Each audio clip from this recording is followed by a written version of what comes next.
നമസ്കാരം. ഈ ഭൂമുഖത്ത് മനുഷ്യൻ ജീവിക്കുന്നതും ജോലി ചെയ്യുന്നതുമൊക്കെ അവന് ആനന്ദം കിട്ടാനാണ്. ആനന്ദത്തിൻ്റെ വഴികൾ ഏതേ എന്നത് മാത്രമാണ് പ്രശ്നം. ചിലത് നിയമവിരുദ്ധമാണ്, ചിലത് നിയമപരമാണ്. ഈ ആനന്ദങ്ങളിൽ ഏറ്റവും കോമൺ ആയിട്ടുള്ളത്, അല്ലെങ്കിൽ ഏറ്റവും കൂടുതൽ പേർക്ക് ഒരേപോലെ ആനന്ദം കിട്ടുന്ന ഒന്ന് ഫുട്ബോൾ മാച്ചാണ്. ഫുട്ബോൾ കളിയുടെ സ്വീകാര്യത ലോകത്ത് മറ്റൊരു കളിക്കുമില്ല. അത്രയ്ക്കും മനോഹരമാണ് ഫുട്ബോൾ കളി. ഫുട്ബോളിന് ഇഷ്ടക്കാരില്ലാത്ത ഒരു രാജ്യം പോലും ലോകത്തുണ്ടാവില്ല. ഇന്ത്യയിൽ ഏറ്റവും കൂടുതൽ ഫുട്ബോൾ ആരാധകരുള്ളത് കേരളത്തിലാണ്, പ്രത്യേകിച്ച് മലബാർ ദേശത്ത്. അതുകൊണ്ട് തന്നെ ഫുട്ബോളിലെ മിശിഹായായി അറിയപ്പെടുന്ന മെസ്സി കേരളത്തിലെത്തുന്നു എന്ന് പറഞ്ഞാൽ ഫുട്ബോൾ പ്രേമികൾക്ക് മാത്രമല്ല, മുഴുവൻ മലയാളികൾക്കും അതൊരു ആവേശ കൊടുങ്കാറ്റാണ്. റൊണാൾഡോയും ക്രിസ്ത്യാനോ റൊണാൾഡോയും സിഡാനും മറഡോണയും തിയോറി ഹെൻറിക്കും ഒക്കെ അപ്പുറത്ത് ലോക ഫുട്ബോളിന്റെ ചരിത്രമെടുത്ത് പരിശോധിച്ചാൽ ഒന്നാമത് നിൽക്കുന്നയാളാണ് ഇന്നും മെസ്സി തന്നെയാണ് ലോകത്തെ ഏറ്റവും വലിയ ആവേശതാരം. ആ മെസ്സിയുടെ ഒരു ജേഴ്സി ഒപ്പിട്ട് വാങ്ങണമെങ്കിൽ, ഒരു ഫോട്ടോ എടുക്കണമെങ്കിൽ ഏതാണ്ട് 2 കോടി രൂപയാണ് പ്രതിഫലം. അത്രയ്ക്കും ആരാധകരുള്ള മറ്റൊരാൾ ലോകത്ത് വേറെ ഉണ്ടാവണമെന്നില്ല.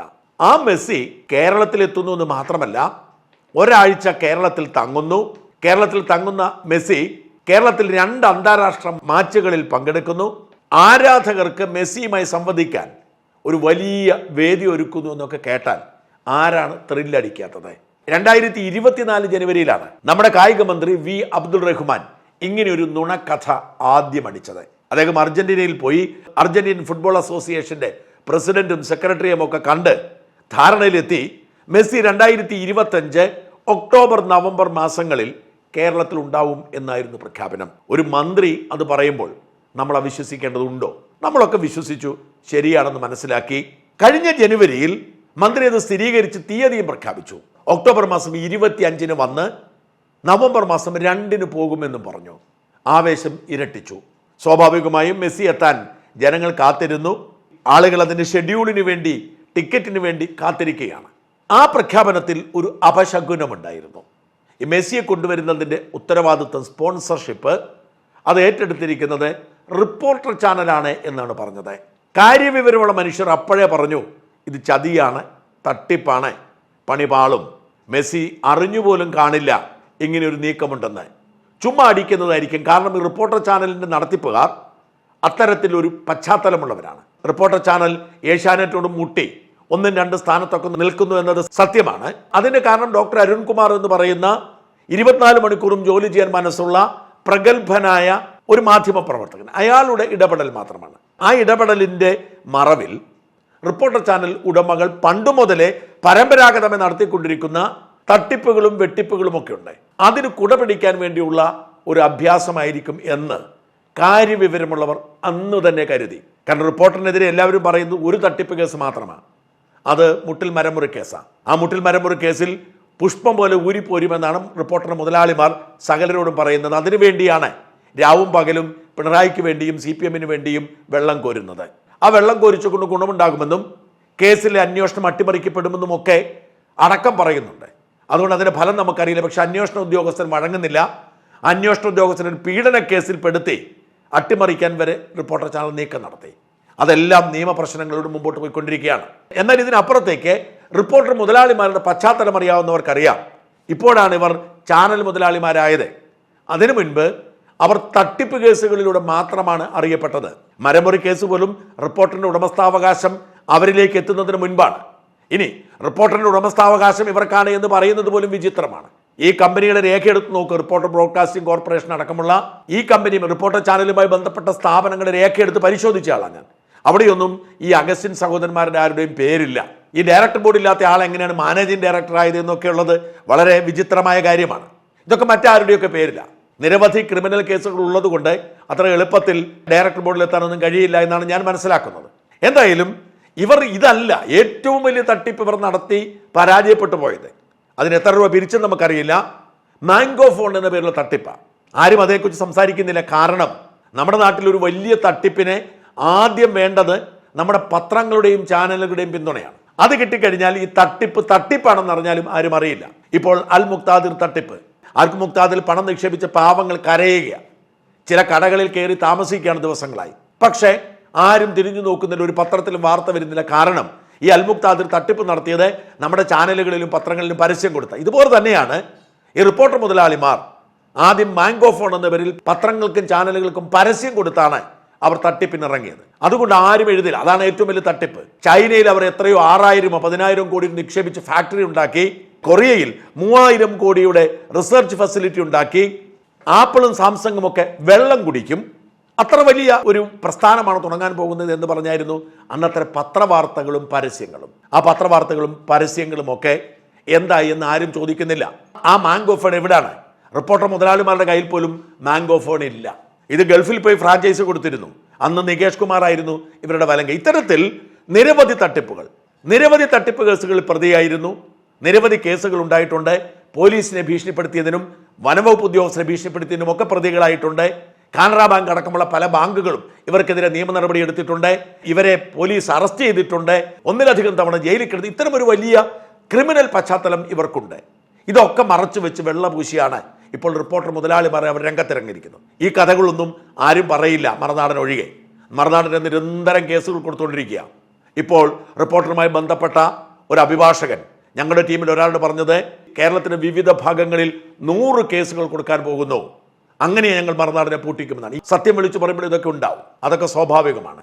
അതെന്തുമാവട്ടെ, ഇവർ ഈ 130 കോടി രൂപ മുടക്കി മെസ്സിയെ കൊണ്ടുവരുന്നു എന്ന് പറഞ്ഞാൽ വിശ്വസിക്കാൻ പ്രയാസമാണ്. വളരെ അവിശ്വസനീയമാണ്. അവർ സാധ്യമല്ല. കാരണം 1 രൂപ മുടക്കിയാൽ 2 രൂപ കിട്ടാനുള്ള നമ്പർ ഇറക്കുന്നവരാണ് റിപ്പോർട്ടർ ചാനൽ. അവരെങ്ങനെ കൊണ്ടുവരും? ഇത് സത്യമാണെന്ന് ഇക്കഴിഞ്ഞ ജൂൺ ആയപ്പോഴേക്കും ബോധ്യമായി. മന്ത്രി തന്നെ പറഞ്ഞു, സ്പോൺസർ ചതിച്ചു, സ്പോൺസർ പണം കൊടുത്തില്ല, കരാർ ലംഘിക്കപ്പെട്ടു, അതുകൊണ്ട് മെസ്സി വരില്ല എന്ന് മന്ത്രി തന്നെ പ്രഖ്യാപിച്ചു. ഉടൻ സ്പോൺസർ രംഗത്ത് വന്നു, മന്ത്രി രംഗത്ത് വന്നു. തെറ്റിദ്ധാരണയാണ്, ഞങ്ങളിതാ കൊണ്ടുവരുന്നു, ഞങ്ങൾ പണം കൊടുക്കുന്നു എന്ന് പറഞ്ഞ് അവർ പരിഹരിച്ചു. കോംപ്ലിമെന്റ്സ് ആക്കിയെന്ന് നമ്മൾ പറയും. വാസ്തവത്തിൽ പണം കൊടുക്കാത്തതിന്റെ പേരിൽ സംസ്ഥാന സർക്കാർ 2 തവണ, കായിക വകുപ്പ് 2 തവണ റിപ്പോർട്ടർ ഉടമകൾക്ക് കത്തയച്ചതിന്റെ കോപ്പി വരെ പുറത്തു വന്നിരുന്നു. പിന്നെ അവർ തമ്മിൽ കോംപ്രമൈസ് ആക്കി പണം കൊടുത്തു എന്ന് പറയുന്നു, ഇതാ വരുന്നു എന്ന് പറയുന്നു. നമ്മൾ കാത്തിരിക്കുകയാണ്. ഇനി അധിക കാലമില്ല. ഇപ്പോൾ മന്ത്രി തന്നെ രംഗത്ത് വരുന്നു. വീണ്ടും അടുത്ത നമ്പരുമായി മെസ്സി ചതിച്ചാശാനെ എന്നാണ് വിശദീകരണം. മെസ്സി പറ്റിച്ചു, മെസ്സി വരാമെന്ന് പറഞ്ഞിട്ട് ഇപ്പം വരത്തില്ല, അടുത്ത മാർച്ചിൽ വരാമെന്ന് പറഞ്ഞു എന്നാണ് പറയുന്നത്. അങ്ങനെ മെസ്സിയുടെ പുറത്തേക്ക് കുറ്റമെല്ലാം വെച്ചിട്ട് ഈ തട്ടിപ്പിന് മറപിടിക്കാനാണ് ശ്രമിച്ചത്. പക്ഷേ മാധ്യമങ്ങൾ അതിലെ കള്ളക്കഥ പുറത്തു കൊണ്ടുവന്നു. മെസ്സിയെ പഠിച്ചിട്ട് കാര്യമില്ല, സമയത്ത് അവർ ഒന്നും ചെയ്തിട്ടില്ല, പണം മുഴുവൻ കൊടുത്തു എന്നതിനെക്കുറിച്ച് തെളിവില്ല, ഈ എഗ്രിമെന്റ് ഉണ്ടാക്കി എന്നതിനെക്കുറിച്ച് തെളിവില്ല, ഇനി അഥവാ ഉണ്ടെങ്കിൽ വൈകിയാണ്. അന്നേ അവർ പറഞ്ഞിരുന്നു. ഈ ജൂണിൽ ഇത് വിവാദമാകുന്നത് ഇവർ പണം കൊടുക്കാത്തതുകൊണ്ട് ചൈനയിൽ ഈ സമയത്ത് പോകുന്നു എന്ന് പറഞ്ഞാണ്. അതുകൊണ്ട് തന്നെ ഇനി നടക്കില്ല എന്ന് നമ്മുടെ മാധ്യമങ്ങളൊക്കെ എഴുതിയിരുന്നു. ഞങ്ങളൊക്കെ കൃത്യമായി പറഞ്ഞിരുന്നു. പക്ഷെ അന്ന് ഇവർ സർക്കാർ പറഞ്ഞു കുഴപ്പമില്ല, ഇതെന്തിനാണ്, മാനം രക്ഷിക്കാൻ വേണ്ടി പറഞ്ഞാണ്. ഇപ്പോൾ മെസ്സിയുടെ പുറത്ത് വെച്ചിട്ട് തലയൂരാനുള്ള ശ്രമമാണ്. മെസ്സി ഇതൊക്കെ അറിഞ്ഞിട്ടുണ്ടോ എന്ന് നമുക്കറിയാൻ പാടില്ല, നമുക്കൊരു സൂചനയുമില്ല. എന്നാലും ഇന്നലെ റിപ്പോർട്ടർ മുതലാളി രണ്ടും കൽപ്പിച്ച് രംഗത്തിറങ്ങി. ഭയങ്കര സംഭവമാണ്, നിങ്ങൾ പത്രക്കാരെല്ലാം ശരിയല്ല, ഞാനും പത്രക്കാരനാണ്, ഞാനും മാധ്യമ മുതലാളിയാണ്, എനിക്കറിയാം, എൻ്റെ ചാനൽ ഭയങ്കര സംഭവമാണ്. നിങ്ങളോട് ആരാണ് പറഞ്ഞത് മെസ്സി വരത്തില്ലെന്ന്? മെസ്സി വരും, വന്നില്ലെങ്കിൽ ഞങ്ങൾ മെസ്സിയെ വരുത്തും, ഇനി വരാതിരുന്നാൽ മെസ്സിയെ ഞങ്ങൾ പാഠം പഠിപ്പിക്കും. കേരളത്തിൽ വന്നില്ലെങ്കിൽ, റിപ്പോർട്ടർ ചാനൽ ക്ഷണം സ്വീകരിച്ചില്ലെങ്കിൽ മെസ്സിയുടെ കരിയർ തീർന്നു, അർജന്റീന ഫുട്ബോൾ ടീം കിടുകിട വിറയ്ക്കും. കേരളത്തിൽ വരാതെ എവിടെയെങ്കിലും അർജന്റീന ടീം പോയി കളിച്ചാൽ ഞങ്ങൾ പണി കൊടുക്കും, അങ്ങനെ കളിക്കാമെന്ന് മോഹിക്കേണ്ടെന്നൊക്കെ പറഞ്ഞു ഒരുപാട് വിവരക്കേടുകൾ ഇയാൾ വിളിച്ചു പറഞ്ഞു. ഇയാളുടെ വിവരക്കേടുകൾ പലതും ചിരിച്ചു മണ്ണുകുപ്പുന്നതാണ്. സത്യത്തിൽ ഇയാൾ ദിവസവും ചാനലിൽ വന്നുകൊണ്ട് വിളമ്പുന്ന വിവരക്കേടുകൾ ഓരോ ദിവസം ഓരോ എപ്പിസോഡ് എത്തിക്കേണ്ടത്. പക്ഷേ ഇവർക്ക് ഈ കോപ്പി റൈറ്റ് അവകാശമുണ്ട്. അവരുടെ ചാനലിൽ നിന്ന് എന്തെങ്കിലും പറയണ്ട, അവരുടെ ചാനലിന്റെ ലോഗോ കാണിച്ച് അപ്പം തന്നെ അവരുടെ ബൗദ്ധിക അവകാശം നമ്മൾ അടിച്ചു മാറ്റിയെന്ന് പറഞ്ഞ് കേസ് കൊടുക്കും. ഇതാണ് ഇവരുടെ പരിപാടി.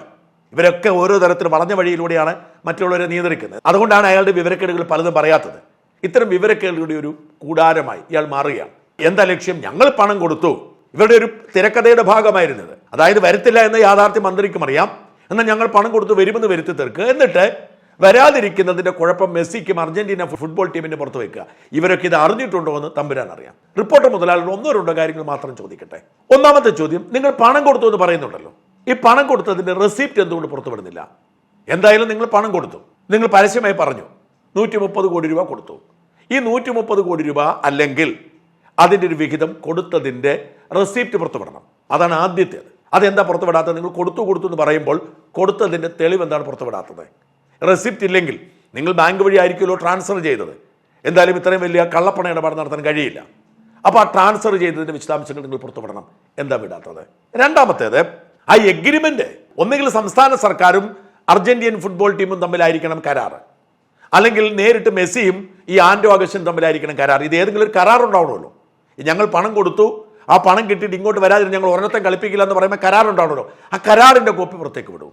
എന്താണ് കരാറിൽ പറഞ്ഞിരിക്കുന്നത്? എന്ന് പണം കൊടുക്കണമെന്നാണ് പറഞ്ഞിരിക്കുന്നത്. ആ കരാർ നിങ്ങൾ പണം കൊടുത്തപ്പോൾ അവരത് അംഗീകരിച്ചോ? ഞങ്ങൾ അറിയട്ടെ. നിങ്ങൾ കൊടുത്തു എന്ന് പറഞ്ഞ് അവകാശപ്പെടുമ്പോൾ നിങ്ങൾ പറയണ്ടേ? മൂന്നാമത്, ഇതൊന്നും പറ്റുന്നില്ലെങ്കിൽ നിങ്ങൾക്ക് 130 കോടി രൂപ മെസ്സിക്ക് കൊടുക്കണമെങ്കിൽ, അല്ലെങ്കിൽ അർജന്റീനിയൻ ഫുട്ബോൾ ക്ലബിന് കൊടുക്കണമെങ്കിൽ നിങ്ങൾ റിസർവ് ബാങ്കിന്റെ പെർമിഷൻ വാങ്ങണം. $2.5 ലക്ഷം കൂടുതൽ നിങ്ങൾ വിദേശത്തേക്ക് ഒരു ഇന്ത്യൻ പൗരൻ മാറ്റണമെങ്കിൽ, അതായത് 2 കോടി രൂപ നിങ്ങൾക്ക് മാറ്റാം. $2.5 ലക്ഷം കൂടുതൽ മാറ്റണമെങ്കിൽ നിങ്ങൾ റിസർവ് ബാങ്കിന്റെ സ്പെഷ്യൽ പെർമിഷൻ വാങ്ങണം. ഏതാണ്ട് 20% GSTയും TCSും ഒക്കെ അടയ്ക്കണം. നിങ്ങളിത് അടച്ചിട്ടുണ്ടെന്ന് തെളിവുണ്ടാവണമല്ലോ. നിങ്ങൾ റിസർവ് ബാങ്കിന്റെ പെർമിഷൻ വാങ്ങിയ തെളിവുണ്ടാവണമല്ലോ. ഇതൊക്കെ നിങ്ങൾ പുറത്തേക്ക് വിടും. വളരെ എളുപ്പമല്ലേ?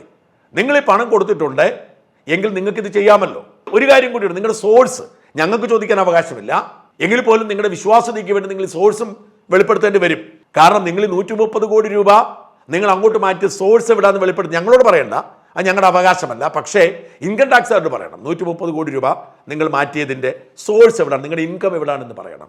ഇത്തരം ഒരുപാട് സാധ്യതകൾ ഉണ്ടായിട്ട് ഒന്നും പറയാതെ മാധ്യമങ്ങളുടെ പുറത്ത് കയറിയിട്ടും പൊട്ടിത്തെറിച്ചിട്ടും ബഹളം വെച്ചിട്ട് കാര്യമൊന്നുമില്ല. ഇങ്ങനെ ഇന്നലെ കത്തിക്കയറി ആരോ ചെവിയിൽ വന്ന് പറയുന്നത് കേട്ടു, ഇങ്ങനെ കിടന്ന് ബഹളം വെക്കരുത്, ഉള്ള കഥയെല്ലാം കൂടെ പൊളിഞ്ഞു പോകുമെന്ന് ആരോ ഉപദേശിക്കുന്നത് കേട്ടു. ഈ റിപ്പോർട്ടർ മുതലാളിമാർ നമ്മുടെ നാട്ടിലെ സെലിബ്രിറ്റികളാണെന്നും അവരാണ് നമ്മുടെ നാട്ടിലെ വാർത്താ ലോകത്തെ പ്രധാനപ്പെട്ട ഘടകങ്ങളെന്നും അവരാണ് നമ്മുടെ സാംസ്കാരിക നായകരും ബുദ്ധിജീവികളും എന്നൊക്കെയുള്ള അവസ്ഥയുണ്ടല്ലോ. നിരവധി തട്ടിപ്പ് കേസുകൾ പ്രതികളായ നുണകൾ പറയുന്ന റിപ്പോർട്ടർ മുതലാളിമാർ സാംസ്കാരിക കേരളത്തിൻ്റെ നായകന്മാരായി വാഴുന്നു എന്നതായിരിക്കും ഈ കെട്ടകാലം ചരിത്രത്തിൽ രേഖപ്പെടുത്തപ്പെടാൻ പോകുന്ന ഏറ്റവും വലിയ ദുരന്തമായി മാറുന്നത്.